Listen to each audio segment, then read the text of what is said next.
안녕하세요. 새가족교회 송은서 목사입니다. 여러분이 오셔서 참 좋습니다. 주일 설교를 온라인 예배로 처음 드리려고 하는데요. 예배를 어떻게 드릴까? 오늘은 이 메시지로 함께 예배를 드리길 원합니다. 요한복음 4장 19절에서 30절의 말씀인데 오늘은 요한복음 4장 23절을 같이 한 절만 읽고 19절부터 30절의 말씀을 설교하려고 합니다. 코로나19 바이러스 상황에 따라서 이렇게 예배를 드리는데 우리는 항상 답을 찾을 것입니다.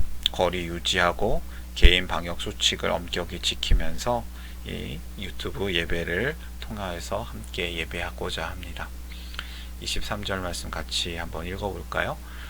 아버지께 참되게 예배하는 자들은 영과 진리로 예배할 때가 오나니 곧 이때라.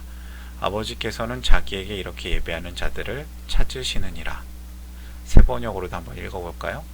참되게 예배를 드리는 사람들이 영과 진리로 아버지께 예배를 드릴 때가 온다. 지금이 바로 그때이다. 아버지께서는 이렇게 예배를 드리는 사람들을 찾으신다. 아멘. 오늘은 주일입니다. 예배 드리는 날이죠. 예전에는 이 날을 안식일이라고 했는데 엄격히 따지면 토요일이 안식일이었고 다시 주일이 안식일의 개념을 가지고 오는 것이죠.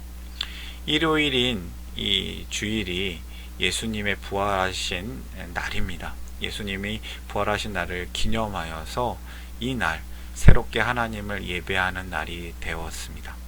복되고 참 좋은 날 여러분에게 큰 은혜가 있기를 바랍니다. 그런데 사실 일요일만 주일이 아니라 매일이 주님의 날입니다. 그렇다면 우리는 어떻게 매일 예배를 드려야 할까요? 저는 매일 예배를 드려야 한다고 생각합니다. 주장합니다. 매일 예배적인 삶을 드려야 하죠. 로마서 12장 1절과 2절은 우리가 삶으로 드려야 될 영적 예배를 얘기하고 있습니다. 세상 안에서 살지만 세상과 구별되어서 세상 속에서 그리고 세상 안에서 세상 안으로 들어가야서 우리가 하나님 나라가 임하는 여러분의 삶들, 그것이 예배가 되시리라 믿습니다.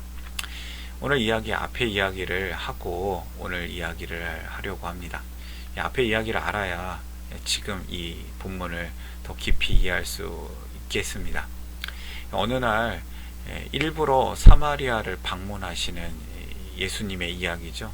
예수님이 목마르다고 하셨습니다. 목마르신 예수님은 이 사람이 다니지 않을 것 같은 이 시간, 사람이 안 다니는 시간 정오 낮 12시에 수가성 우물가에서 만난 사마리아 여인에게 물을 달라고 합니다. 이 여인이 깜짝 놀라죠. 여인은 어떻게 유대인이 나에게 말을 거느냐, 자신에게 물을 달라느냐라고 합니다. 당시 유대인들은 사마리아 사람을 부정하게 여겼기 때문입니다. 사마리아 사람은 이스라엘과 이방인의 혼혈족으로 유대인들은 그들을 멀리하고 차별하였습니다. 그 지방으로 아예 가질 않았습니다. 돌아서 갔죠. 근데 예수님은 일부러 이곳을 방문하였습니다. 예수님은 이 여인과 대화를 나누던 중에 거꾸로 이 여인의 문제를 드러내십니다. 저는 이것을 여인의 목마름이라고 표현했는데요. 너에게 남편이 5이 있었으나 하는 이야기죠. 이 사마리아 여인은 자신의 상황을 알아맞추시는 이 예수님을 선지자로 인정하면서 자신이 가지고 있던 진지한 질문, 목마른 질문을 합니다. 이 이야기를 요약하자면 이 목마른 예수님이 이 목마른 여인을 일부러 만나서 이 목마른 질문에 답을 하시는 이야기죠. 오늘 설교에 대한 질문을 3가지를 준비했습니다. 이 3가지 질문은 본문 내용이 꼭 질문이 3가지라는 뜻은 아닌데 메시지를 전하기 위해서 3가지 질문의 도구를 사용한 겁니다. 쉬운 메시지를 위해서 좀 더 명확하게 메시지를 드러내기 위해서 질문 3가지를 준비했다는 것이죠. 3가지 한번 읽어볼까요?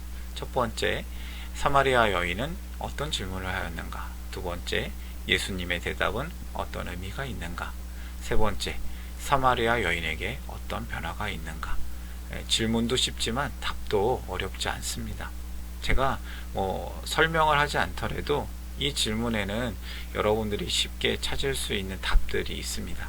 이 답을 함께 찾으시면서 여러분에게 은혜와 도전이 되었으면 합니다. 사마리아 여인은 어떤 질문을 하였는가? 20절에 나오는데요. 우리 조상 사마리아 사람들은 그리심산에서 예배를 드리고 유대인들은 예루살렘에서 예배를 드린다고 합니다. 이런 내용이죠. 그러면 질문이 숨겨져 있는데요. 예배는 어느 곳에서 드리는 게 맞습니까? 라는 예배 질문을 하고 있습니다. 도대체 예배는 어느 곳에서 드려야 할까요? 예배를 어떻게 드리는 게 맞는 걸까요? 오전 11시에 드리는 예배는 대예배일까요? 다른 차원의 대답을 예수님께서 하십니다. 21절을 읽어보면 예수께서 말씀하셨다. 여자여, 내 말을 믿어라. 너희가 아버지께 이 산에서 예배를 드려야 한다거나 예루살렘에서 예배를 드려야 한다거나 하지 않을 때가 올 것이다. 진정한 예배는 여기도 아니다. 저기도 아니다. 그리심산도 아니다. 예루살렘 성도 아니다. 장소를 떠나서 예배할 때가 온다. 장소에 묶여있던 예배에 대한 생각을 새로운 예배 개념으로 가르쳐 주십니다. 그리고 22절에는요. 구원은 유대인에게서 나는 것은 맞다. 그러나 유대인에게만 있는 것이 아니다. 라는 큰 맥락에서 메시지를 전해 주십니다. 구원은 유대인인 예수님을 통해서 시작되지만 유대인만 구원받는 거 아니다. 그리고 이 사마리아인도 유대인도 지금 예배를 잘 드리고 있는 것이 아니다 라는 메시지가 담겨져 있습니다. 예수님은 계속해서 대답하시는데요. 이 예수님의 대답은 어떤 의미가 있을까요? 23절부터 24절을 같이 읽어볼까요? 참되게 예배를 드리는 사람들이 영과 진리로 아버지께 예배를 드릴 때가 온다. 지금이 바로 그때이다. 아버지께서는 이렇게 예배를 드리는 사람들을 찾으신다. 하나님은 영이시다. 그러므로 하나님께 예배를 드리는 사람은 영과 진리로 예배를 드려야 한다. 아멘. 아멘이 나오네요. 예수님의 대답은 여인의 질문이 어디서란 질문이었는데요. 예수님의 대답은 어떻게 예배를 드려야 하는가 라는 대답을 하십니다. 하나님이 영이시다. 하나님은 영적인 존재. 그러므로 예배를 드리려면 영으로 드려야 한다. 그리고 하나님의 말씀, 진리로 예배를 드려야 한다라고 하십니다. 참된 예배는 영과 진리, 성령님과 성경 말씀으로 예배를 드리는 것입니다. 여러분의 예배가 온전한 예배가 되려면 성령 충만한 예배가 되어야 합니다. 그리고 말씀 충만한 예배가 되어야 합니다. 여러분의 예배가 성령 충만, 말씀 충만한 예배가 되시기를 바랍니다. 그것이 언제, 어디서든지 예배를 드리든지 여러분의 예배가 영과 진리로 드리는 예배가 되셨으면 하는 것이죠. 예수님께서 성경에서 예배를 가르쳐 주시는 중요한 말씀이 이 종교 지도자나 예배 담당자 이런 사람들에게 하는 그런 말씀이 아니었습니다. 평범한 한 여인에게 알려주셨습니다. 평범한 한 성도에게 알려주십니다. 평범한 저와 여러분에게 진정한 예배를 가르쳐 주시고자 하십니다. 언제 어디서 어떻게 예배해야 합니까? 사실 예배 형식은 무척 중요합니다. 물을 담으려면 좋은 깨끗한 컵이 있어야 하지 않겠습니까? 예배의 전통으로 건물이 필요합니다. 예전이 필요합니다. 프로그램이 필요합니다. 그리고 그것이 있을 때 아주 잘 예배를 드릴 수 있습니다. 분명히 좋은 그릇들이 있습니다. 그런데 그 형식이 불변하는 본질은 아닐 것입니다. 하나님은 우리를 언제 어디든지 예배의 자리로 부르십니다. 우리의 상황은 항상 변하지 않습니까? 전염병이 있거나 그리고 마음 아프지만 전쟁이 있거나 기근이 있거나 어떠한 어려움이 있을 것입니다. 꼭 일요일에 예배를 드리지 못할 수도 있을 겁니다. 그럼에도 우리가 영과 진리로 예배를 드릴 수 있다면 언제나 어디서나 어떻게나 이렇게 온라인으로도 성도는 하나님께 예배할 수 있습니다. 영과 진리로 드리는 예배를 드리시길 바랍니다. 이 말씀은 성령 충만한 예배, 말씀 충만한 예배를 드리라는 것이죠. 그러나 우리에겐 균형이 필요합니다. 영적인 것을 너무 강조하면 신비주의에 빠지고 감정적인 예배를 드립니다. 자기 중심성이 죄가 됩니다. 그것은 온전한 예배가 아닙니다. 반대로 문자적 말씀을 지나치게 강조하면 율법주의에 빠질 수 있습니다. 그래서 하나님을 못 만나는 이 건조한 시간이 될 수 있습니다. 양쪽의 극단 모두 살아계신 하나님을 만나지 못하는 예배를 드릴 수 있습니다. 그런 위험성이 있죠. 예배란 전인격적으로 하나님을 만나는 것입니다. 마지막 질문이에요. 벌써 마지막이죠. 사마리아 여인에게 어떤 변화가 있는가? 25절부터 30절까지 약간 긴데요. 요약해서 화면에 있는 말씀을 보면 나는 그리스도라고 하는 메시아가 오실 것을 압니다. 그가 오시면 우리에게 모든 것을 알려주실 것입니다. 여인이 혹시 이렇게 얘기하고 있어요. 나는 그리스도라고 하고 메시아가 오실 것을 아는데 혹시 예수님께서 말씀하셨다. 너에게 말하고 있는 내가 그다. 예수님께서 말씀하시죠. 네가 생각하는 사람이 나다. 이때 제자들이 돌아와서 예수께서 그 여자와 말씀 나누시는 것을 보고 놀랐다. 사마리아 여인과 대화를 나누는 것을 보고 놀라고 있는 것이죠. 그 여자는 물동이를 버려두고 동네로 들어가서 사람들에게 말하였다. 내가 한 일을 모두 알아맞히신 분이 계십니다. 와서 보십시오. 그분이 그리스도가 아닐까요? 지금 전도하고 있는 거예요. 예수님을 전하고 있는 거예요. 30절에 사람들이 동네에서 나와서 예수께로 갔다. 그 이후의 이야기가 궁금하시죠? 예수님을 만나고 예수님을 영접합니다. 온 동네가 예수님을 믿습니다. 하나님의 나라가 임한 것이죠. 이 여인은 처음 예수님을 유대인 남자라고 생각했습니다. 그러다가 조금 이 예수님이 아주 뛰어난 예수님의 이렇게 알아맞히시는 모습을 보면서 선지자로 고백하죠. 그러다가 예수님을 메시아라고 고백합니다. 메시아라고 인식하게 됩니다.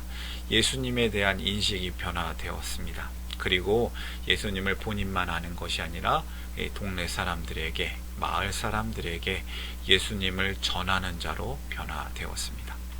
저는 이 여인을 이렇게 표현하고자 합니다. 예수님을 메시아를 찾는 이에서 예수님을 만난 사람, 예수님을 만나 예배한 사람, 찾는 이에서 예배자가 되었습니다.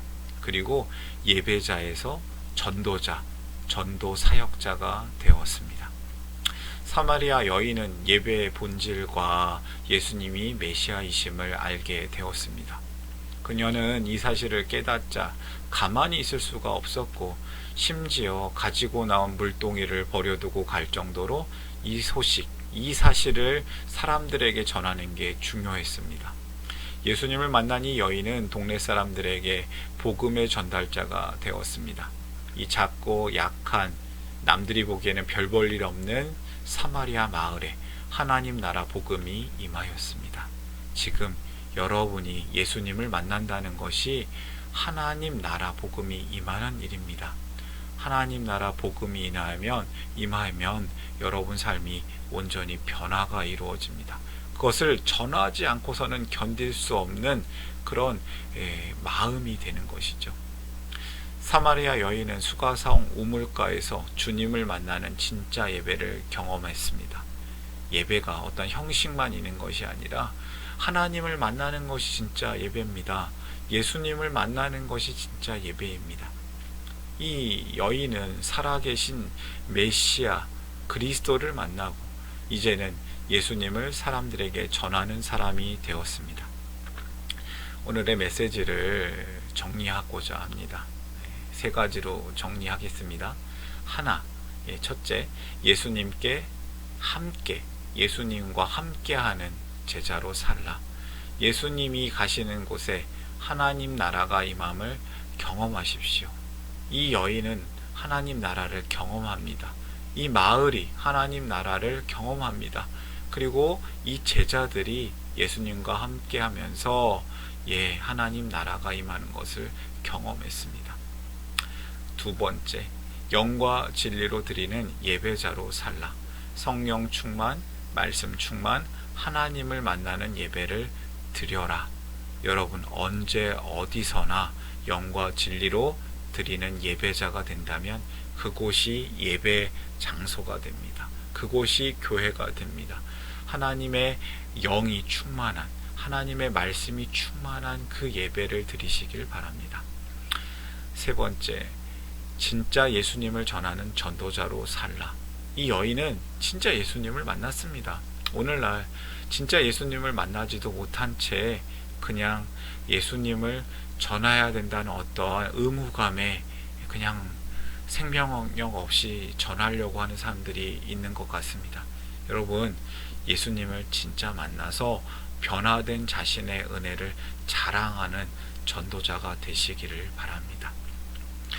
오늘의 설교 마무리하겠습니다. 결론입니다. 예배를 어떻게 드릴까? 예배를 어떻게 드릴까? 이 대답에 단순한 대답이 뭘까요? 예배는 잘 드려야 한다는 것이죠. 저는 여러분 각자에게 성령님께서 역사하셔서 구체적인 예배를 어떻게 드려야 되는 것에 대한 답을 주시리라 믿습니다. 저는 그냥 큰 그림, 오늘의 성경의 메시지를 전하는 것이죠. 예배를 잘 드린다는 것은 예배의 종교적인 행위만 얘기하는 것이 아닙니다. 예수님과 함께하는 제자가 되는 것이 예배를 잘 드리는 것입니다. 영과 진리로 드리는 예배자가 되는 것이 예배 잘 드리는 것입니다. 예수님을 전하는 전도자가 되는 것이 예배를 잘 드리는 것입니다. 이것이 우리가 드려야 될 영적 예배입니다. 예배를 어떻게 드릴까? 오늘 온라인으로도 또 모이는 예배, 방역 지침, 개인 방역 철저히 지키면서 드리시는 그 예배자들 모두가 예배를 잘 드리시는 성도가 되시기를 주님의 이름으로 축복합니다. 사랑합니다. 축복합니다. 이 메시지를 보시는 분들이 함께 하나님 주시는 은혜와 평강이 가득하고 넘치시기를 바랍니다. 아멘.